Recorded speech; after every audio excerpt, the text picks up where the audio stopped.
내게로부터 눈을 들어 주를 보기 시작할 때 주의 일을 보겠네. 내 작은 마음 돌이키사 하늘에 꿈꾸게 하네. 주님을 볼 때 내게로부터 눈을 들어 주를 보기 시작할 때 주의 일을 보겠네. 내 작은 마음 돌이키사 하늘에 꿈꾸게 하네. 주님을 볼 때 모든 시선을 주님께 드리고 살아계신 하나님을 느낄 때 내 삶은 주의 역사가 되고 하나님이 일하기 시작하네.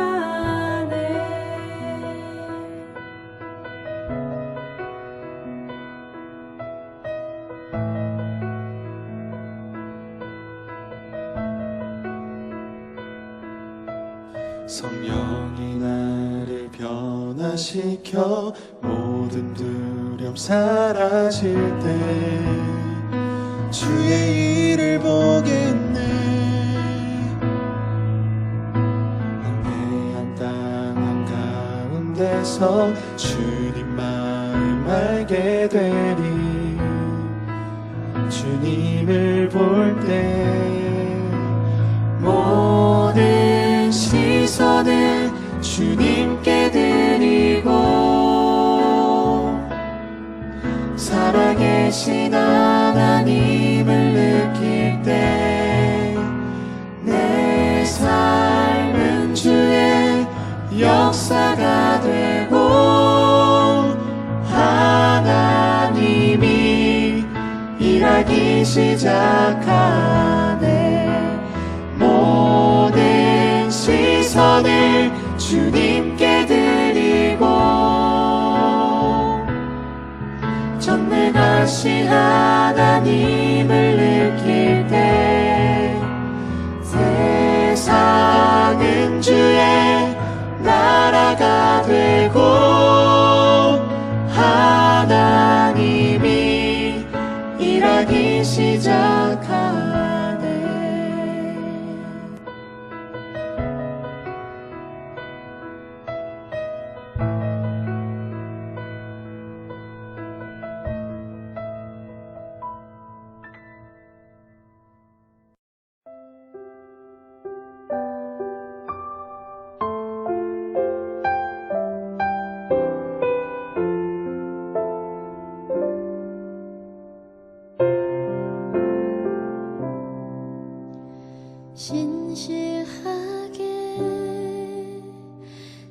진실하게 거룩하게 살게 하소서.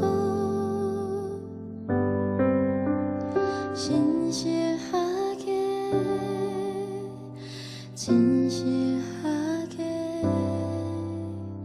거룩하게 살게 하소서.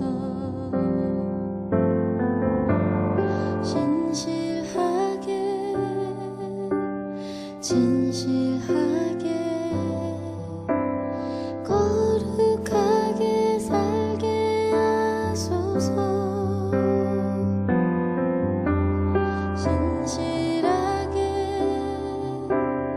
진실하게 거룩하게 살게 하소서.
주소서.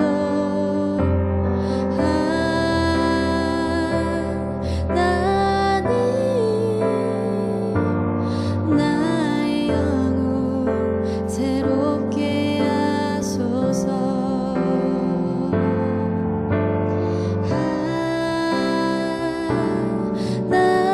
하나님 나의 마음 만져주소서.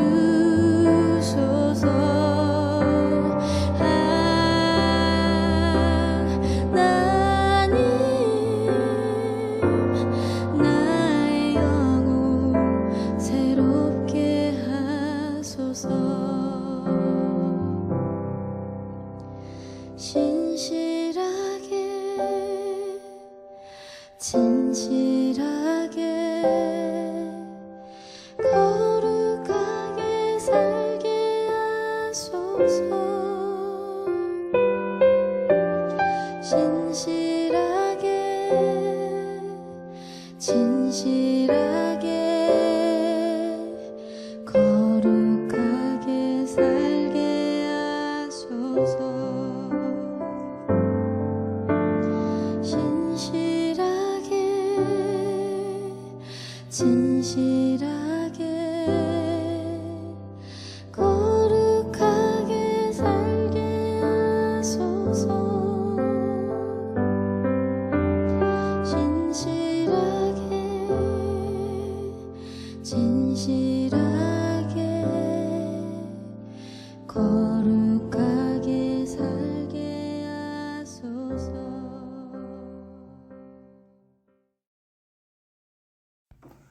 네, 오늘의 말씀 누가복음 3장 21절로 38절 말씀 봉독하겠습니다. 백성이 다 침례를 받을새 예수도 침례를 받으시고 기도하실 때에 하늘이 열리며 성령이 비둘기 같은 형체로 그의 위에 강림하시더니 하늘로부터 소리가 나기를 너는 내 사랑하는 아들이라 내가 너를 기뻐하노라 하시니라. 예수께서 가르치심을 시작하실 때에 30세쯤 되시니라.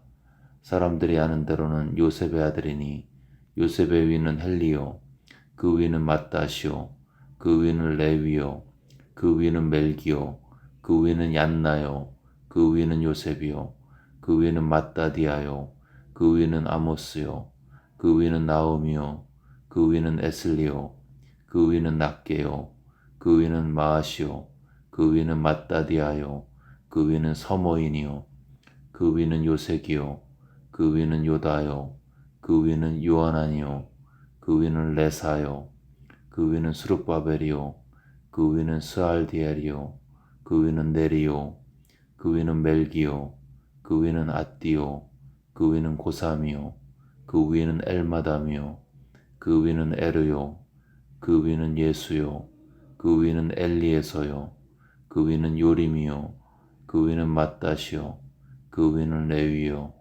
그 위는 시몬이요 그 위는 유다요 그 위는 요셉이요 그 위는 요남이요 그 위는 엘리야김이요 그 위는 엘레야요 그 위는 멘나요 그 위는 맏다다요 그 위는 나단이요 그 위는 다윗이요 그 위는 이세요 그 위는 오벳이요 그 위는 보아스요 그 위는 살몬이요 그 위는 나손이요 그 위는 아비나답이요 그 위는 아니요 그 위는 헤스론이요 그 위는 베레스요 그 위는 요다요 그 위는 야곱이요 그 위는 이삭이요 그 위는 아브라함이요 그 위는 데라요 그 위는 나홀이요 그 위는 스룹이요 그 위는 루요 그 위는 벨렉이요 그 위는 헤보요 그 위는 살라요 그 위는 가이나니요 그 위는 아박사시요 그 위는 셈이요 그 위는 노아요 그 위는 레멕이요 그 위는 무드셀라요 그 위는 에녹이요 그 위는 야렛이요 그 위는 마하랄렐이요 그 위는 가이나니요 그 위는 에노스요 그 위는 셋이요 그 위는 아담이요 그 위는 하나님이시니라. 아멘. 네, 오늘 본문의 요지는 누가가 본문을 통해서 예수님이 누구신지를 소개하고 있습니다. 즉 예수는 그냥 유대 땅에 태어나서 약간의 기적과 계시를 증거했던 종교 천재나 선지자가 아니다. 예수는 우리가 그토록 기대했던 메시아다. 이런 내용들을 예수님께서 공생애를 시작하는 즈음을 중심으로 해서 본문에서 증거하고 있습니다. 이렇게 예수님의 메시아 되심을 주장하기 위해서 본문의 앞부분인 21절과 22절에서는 예수께서 침례를 사람처럼 받으시고 올라오실 때에 하늘로부터 하나님이 인정하시는 메시아임을 증거하고 있습니다. 하늘로부터 소리가 나기를 너는 내 사랑하는 아들이라 내가 너를 기뻐하노라. 하나님의 인정이죠. 이렇게 초반부에 침례를 통한 하나님의 인정을 증거한 다음에 두 번째는 그 이후 부분 끝까지 예수님의 족보에 대해서 이야기하고 있습니다. 예수님이 그냥 태어나신 분이 아니고 아브라함과 다윗과 또 아담과 하와를 통해 주셨던 그 약속대로 오신 그런 분이심을 24절부터 38절까지 쭉 기록하고 있습니다. 네, 예수님의 족보는 누가복음에 있는 족보인데요. 이 마태복음에 있는 족보와 차이를 보이고 있습니다.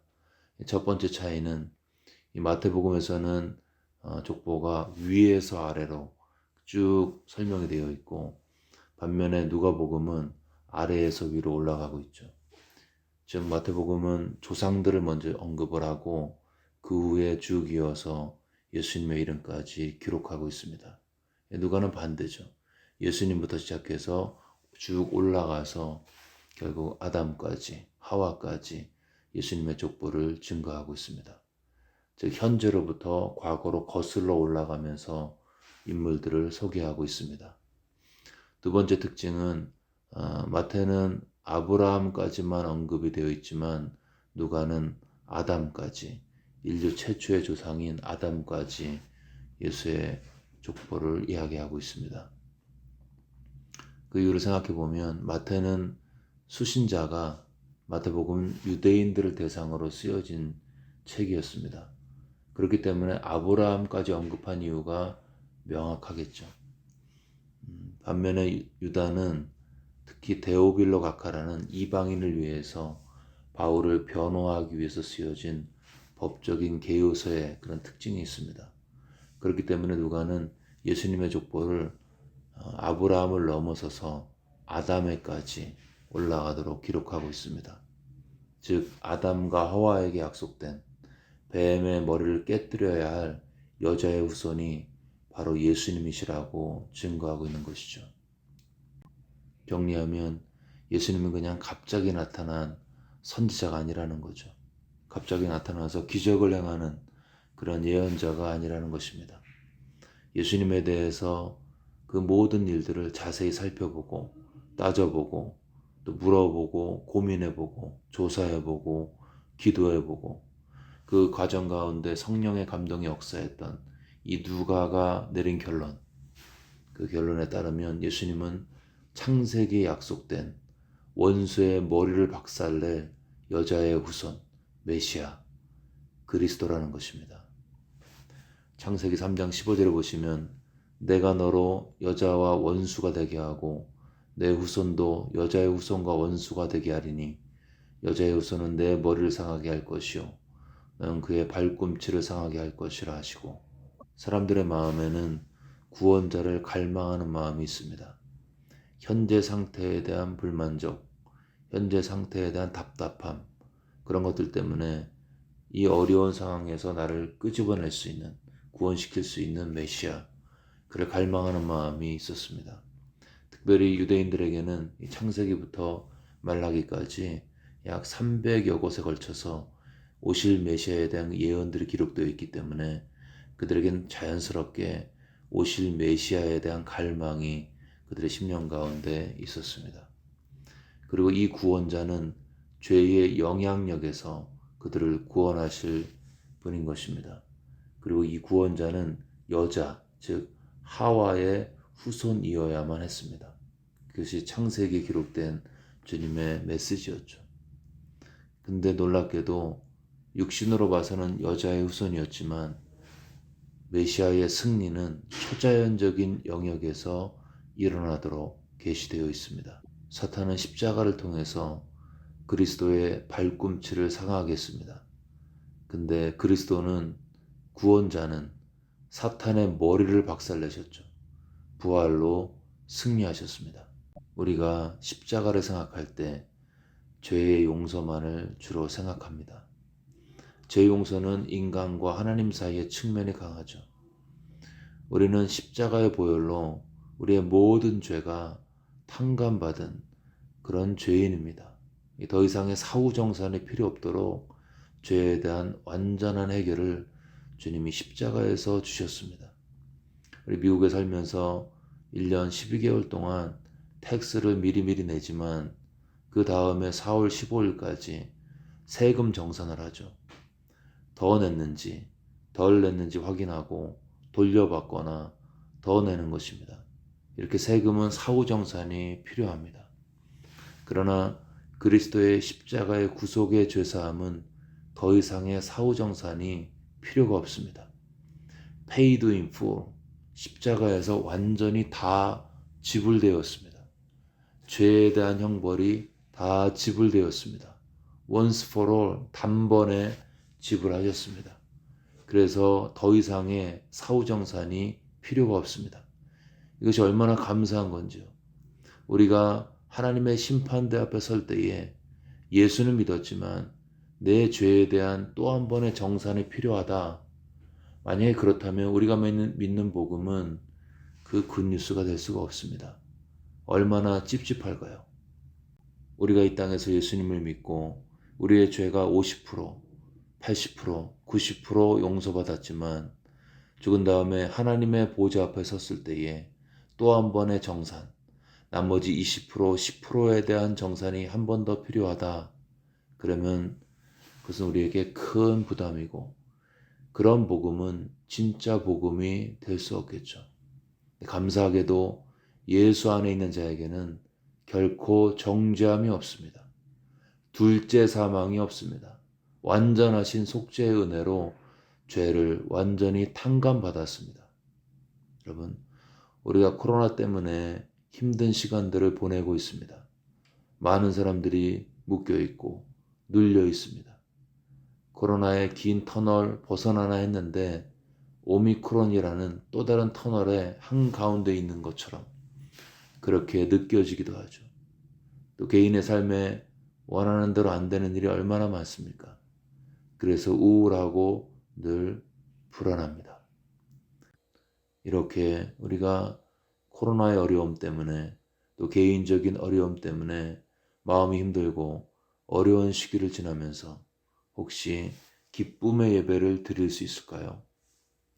바울이 옥중서신인 빌립보서에서 기뻐하라 기뻐하라 기뻐하라, 나는 매여 있지만 매여 있는 바울이 서신서의 수신자인 빌립보 교회를 향해서 기뻐하라고 이야기했던 것은 그것이 가능함을 우리에게 보여주고 있습니다. 옥중에서도 기뻐할 수 있다는 거죠. 사자의 밥이 되면서도 하나님을 찬양할 수 있습니다. 불안한 내일 때문에 매일매일이 힘들어도 나는 하나님을 높일 수가 있습니다. 이것이 어떻게 가능할까요? 바울의 기뻐하라는 명령, 환난 중에서의 성도의 예배는 이것이 가능함을 우리에게 증거하고 있습니다. 그리고 그 비결은 내 죄를 사하시려 십자가에서 구속의 피를 흘리신 예수 그리스도를 깊이 묵상하는 것입니다. 그분의 피로 내 죄가 어떻게 용서받았는지 십자가 앞에 나아가 은혜의 침례를 다시 받는 것입니다. 여러분, 머리털보다 더 많던 내 죄가 거저 탕감받았습니다. 더 이상의 사후정산이 필요 없습니다. 돈으로 이야기하면 내가 받는 어려움은 글쎄요, 한 $10,000 정도 되겠죠.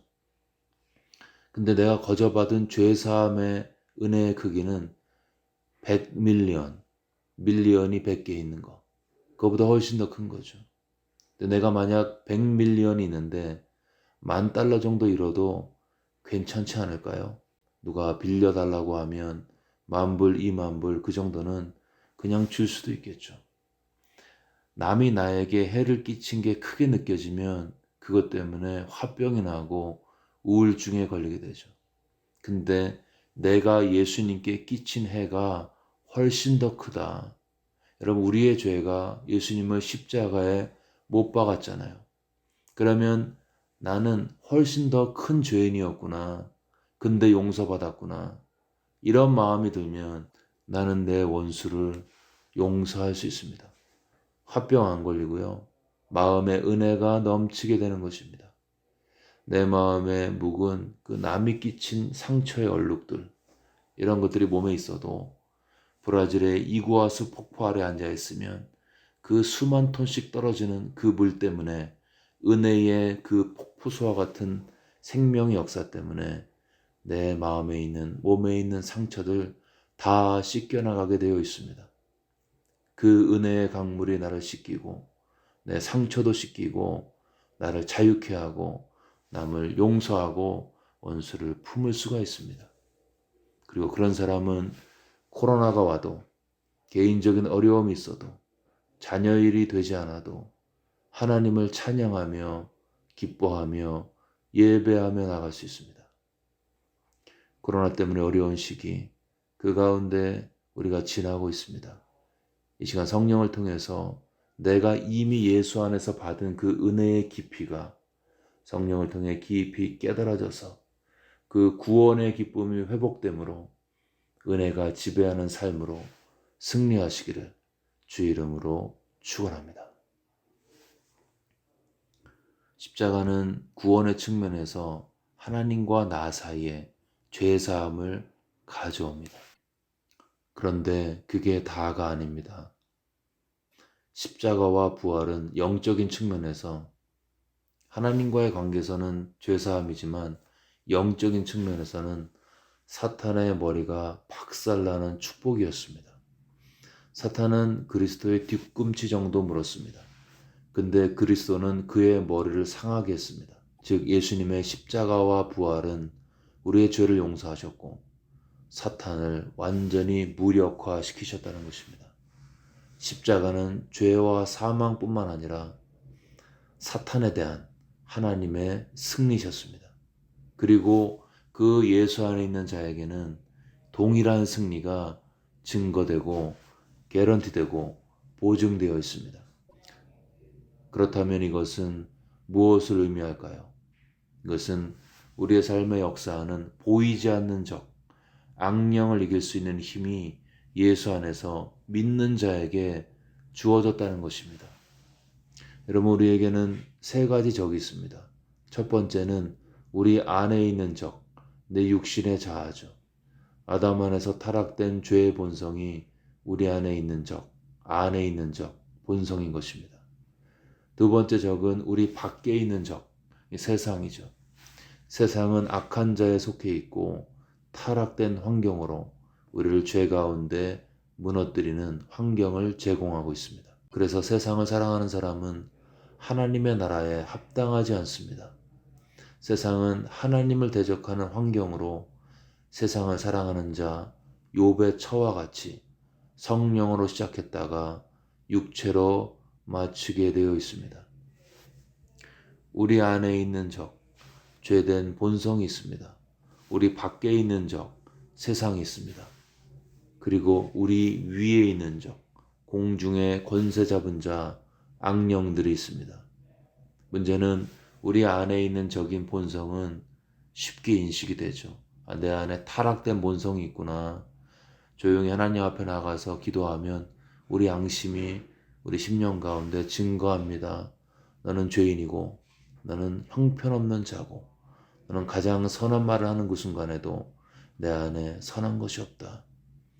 그럼 우리가 인정할 수밖에 없죠. 맞습니다. 나는 죄인입니다, 하나님. 이렇게 우리 안에 있는 죄, 우리 안에 있는 본성, 타락된 본성은 우리가 쉽게 인정할 수 있습니다.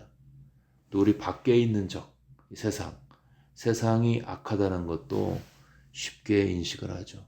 그런데 우리 위에서 역사하는 악령들, 어둠의 영들 거의 생각하지 않고 살고 있습니다.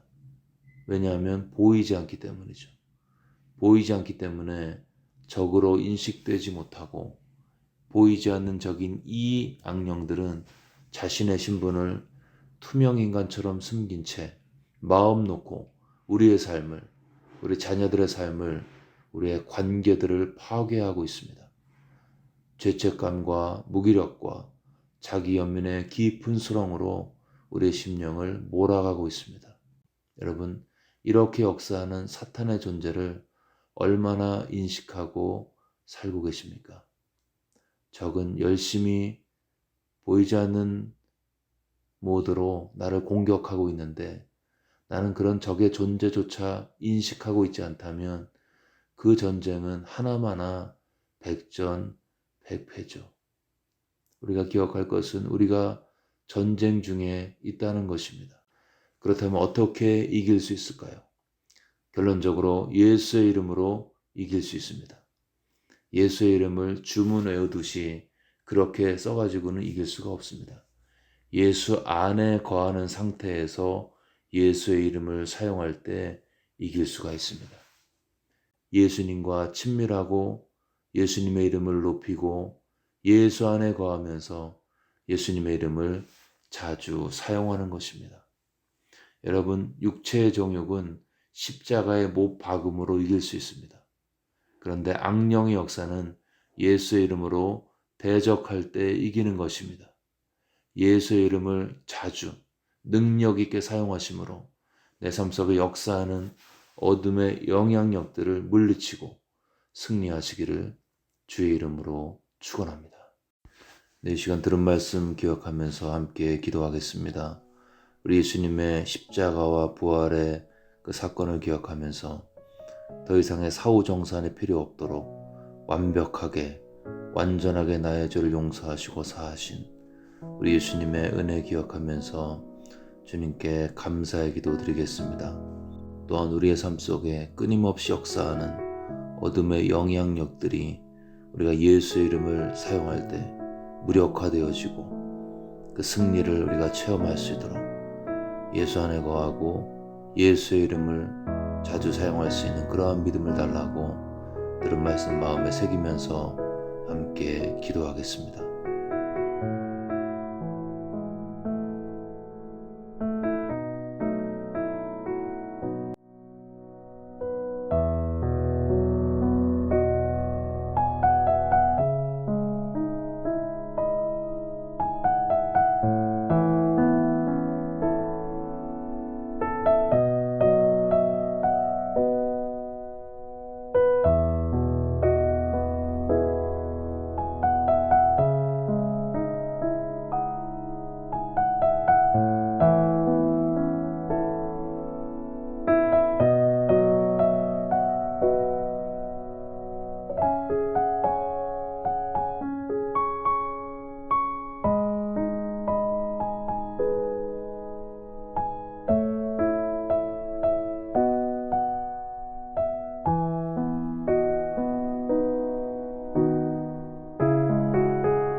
계속해서 코로나 사태 진정을 외기도 하실 때 연일 확산되고 있는 오미크론 변이가 더 이상 번지지 않도록, 또 여러 가지 시시각각으로 변하는 환경 가운데 지도자들이 백신과 방역 대책에 있어서 분별력을 가지고 지혜롭게 결정할 수 있도록, 또 코로나 때문에 많은 것을 잃고 고통받는 분들 우리 마음에 품고 같이 한번 간절히 기도하겠습니다.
마지막으로 교회를 위해 기도하실 때 2022년도 새해 표어처럼 일어나 모든 성도가 함께 주님과 함께 걸어가는 그런 새해가 될 수 있도록, 또 목장 모임과 목자들에게 하나님의 은혜가 넘칠 수 있도록, 또 이번 주부터 있을 토요 목장사역 세미나와 함께 해달라고 기도하겠습니다. 우리 주변에 뭔가 마음이 아파서 힘들어 하시는 분들, 하루가 힘든 분들 기억하면서 하나님의 위로와 치유와 평강이 그들의 심령과 삶을 주관해달라고, 우리 몸과 마음이 아파서 힘들어 하시는 분들 마음에 품고 간절한 마음으로 기도하겠습니다.